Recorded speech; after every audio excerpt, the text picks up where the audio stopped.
All right, we're here with CBS Sports senior fantasy writer Dave Richard. It is that magical time of year. Fantasy football drafts are well underway. And Dave, so much to get to as it's related to this season. But let's start with if you are the guy in your league, guy or girl in your league that has the number one overall pick, yourself and everybody else with CBS Sports on the fantasy side chose Christian McCaffrey as the number one pick. And I want you to explain why he is the man to take with the number one pick.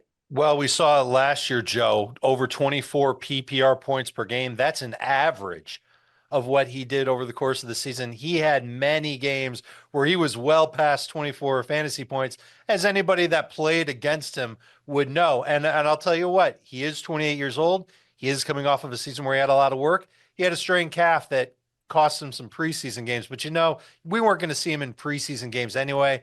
And the 49ers have a lot of issues right now on offense. Christian McCaffrey as the genesis of their offense, the guy that's going to touch the ball between 15 and maybe even 25 times a game, that's not in question whatsoever.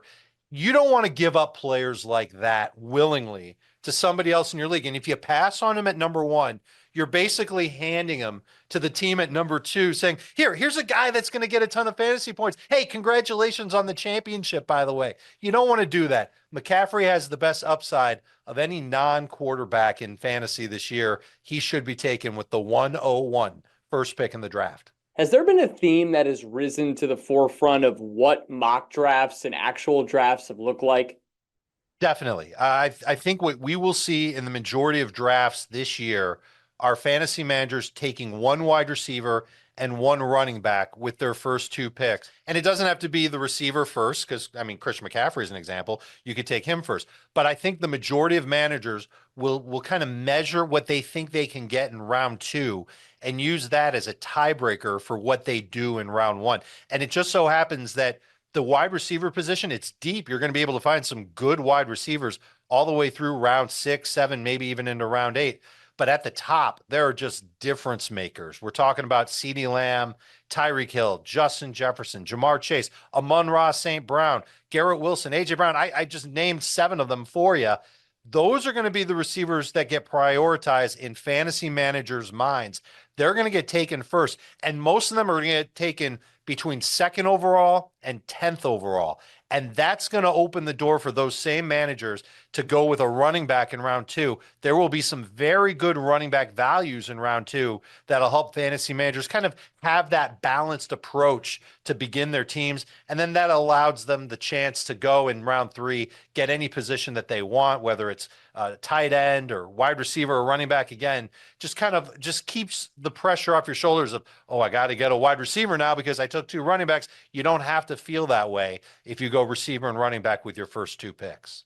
And you hit on some of those young wide receivers that are some of those top picks. The CeeDee Lambs of the world, Garrett Wilson, Jamar Chase, Amon-Ra St. Brown. There's one guy that you have ranked pretty high in your top 200 list, and that is Marvin Harrison Jr., who is one of the talented rookies to come out in this year's draft, and he was a high round selection in the first round.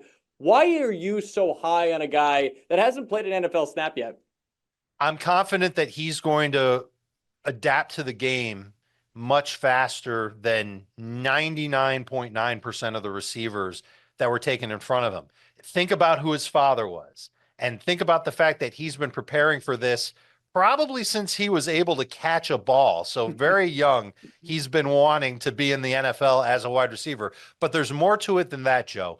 Over the last 2 years at Ohio State, we've seen Marvin Harrison put up monster numbers. 1 year was with C.J. Stroud. Goes without saying, C.J. Stroud was a great quarterback. But they also had a pretty inferior quarterback that they sent packing for the Buckeyes last year. And that tells me that Marvin Harrison can succeed whether he's got a stud quarterback or an inferior quarterback. And he happens to have a good quarterback in Kyler Murray in Arizona this year. And Kyler Murray's track record is to lean on one wide receiver, hit him with a ton of targets from game to game. So I'm expecting north of 9 targets a game from Marvin Harrison. I think he can do everything. He's one of those alpha wide receivers, and the upside is so great that he's worth taking with a top 15 pick on draft day. Those quarterbacks, and you just mentioned Kyler Murray, and I know he's a guy that a lot of drafters have been very excited to get this year. I think when you think of the top four, right, you think of Josh Allen, you think of Patrick Mahomes, you think of Lamar Jackson, you think of Jalen Hurts. But who are some of those first year or second year quarterbacks that you're interested in drafting? Well, the one that strikes me the most is Stroud, obviously, after the year that he just had. The fact that they added Stephon Diggs to that passing game and that offensive line should be better this year for Stroud than it was last year. He would top the list for me. Another second-year quarterback is Anthony Richardson, and we really only got a little glimpse of Anthony Richardson last year, but when he played, his rushing production was through the roof, and I think that's what you're counting on from A. Rich if you draft him, and I like him as the sixth quarterback off the board. And then we can start talking about the rookies. And unfortunately, Drake May doesn't quite make the cut, but the quarterbacks taken ahead of May, Jaden Daniels, Caleb Williams, they're going to make the cut. I happened to watch both of them practice at different points during the offseason and preseason, and they both passed the eyeball test. They're both great throwers. They're both mobile. Jaden Daniels kind of has that same rushing ability that Anthony Richardson has. Williams, not as much, but he will get on the move, and he can score a bunch of touchdowns in short yardage situations. But those are quarterbacks that I would expect to see picked on draft day. And in the case of Jaden Daniels, someone that I wouldn't mind taking in that round 8-9 range, who you can technically draft to be your starter, but you can find another quarterback a couple of rounds later, someone like Tua Tagovailoa, Jared Goff, Brock Purdy, that you can pair with Jaden Daniels, and then you'll feel good about your quarterback situation to begin the year. I liked an article that you put up recently. It was titled Seven Studs You Shouldn't Sleep On. And I want you to tell our viewers who some of those guys are. Well, the first one that came to my mind is someone that may be a little underrated by fantasy managers is Kenneth Walker in Seattle.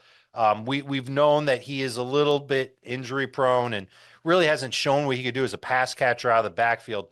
But when he's been given an opportunity, he's run with it, no pun intended. And I think Seattle's offense is going to be much better this year. And I think Walker is in position to be a feature back for them. His average draft position when I wrote the article was round 4. I'm happy to take him in round 3. James Conner is another one. And I kind of go head to head with my fellow colleagues at CBS Sports about James Conner. They say he's too old. I say that he's got at least one more good year left in him for Arizona. This is an offense with Marvin Harrison now added to it that should be very good all the way around.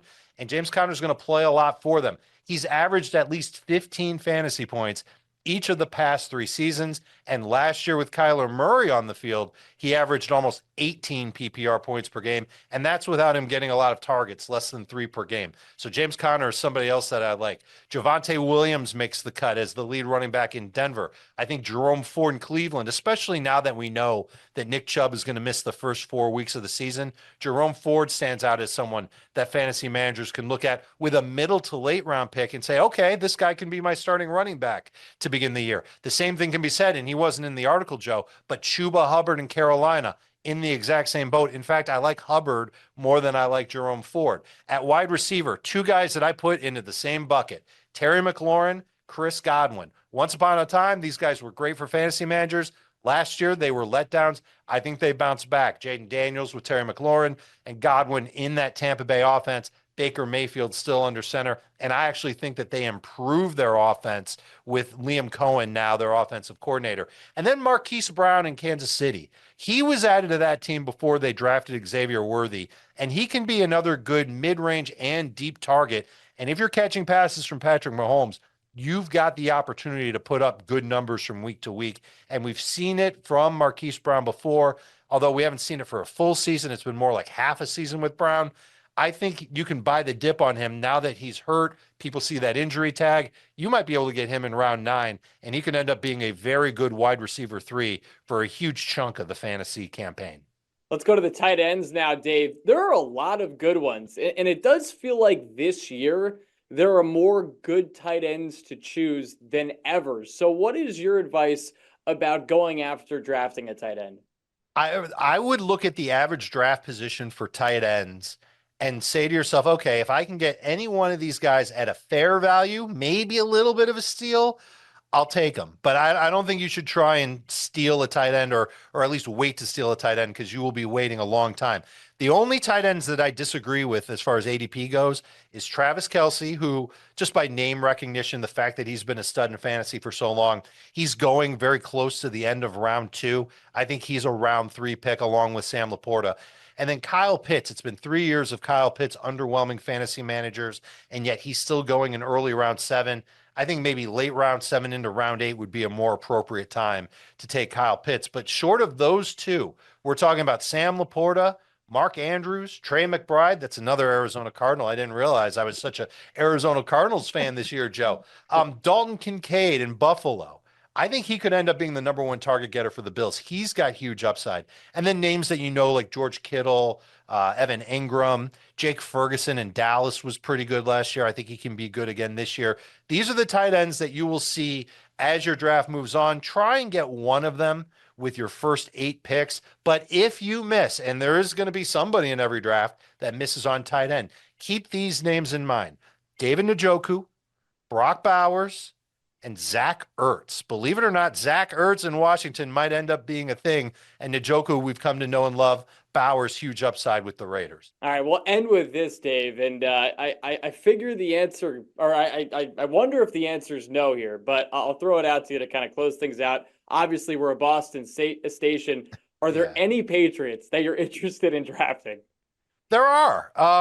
I know that Ramondre Stevenson will still be popular in fantasy leagues, mainly because he's a running back and he's going to touch the ball a lot. That's another player that I would be nervous to take at his average draft position.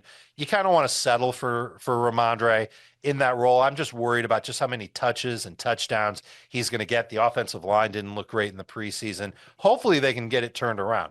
But the receiver that I'm most intrigued by is rookie Jalen Polk, who appeared to be an every down player for the first team offense in the preseason. And maybe he's a little bit more of a receiver that's just going to be sure-handed and a short area target for the quarterbacks for the Patriots, not necessarily a down the field, deep speed type guy. But if the volume is there, neighborhood of 5 catches a game, those numbers will add up. And he could be at least a good bench receiver for fantasy managers all season long. All right, we'll see how it all plays out. And it's so exciting that the season is almost upon us for football, fantasy season, obviously, at the exact same time. And Dave, thank you so much for the time. Really appreciate you joining us. And thanks for all the knowledge that you have imparted upon us. You got it, Joe.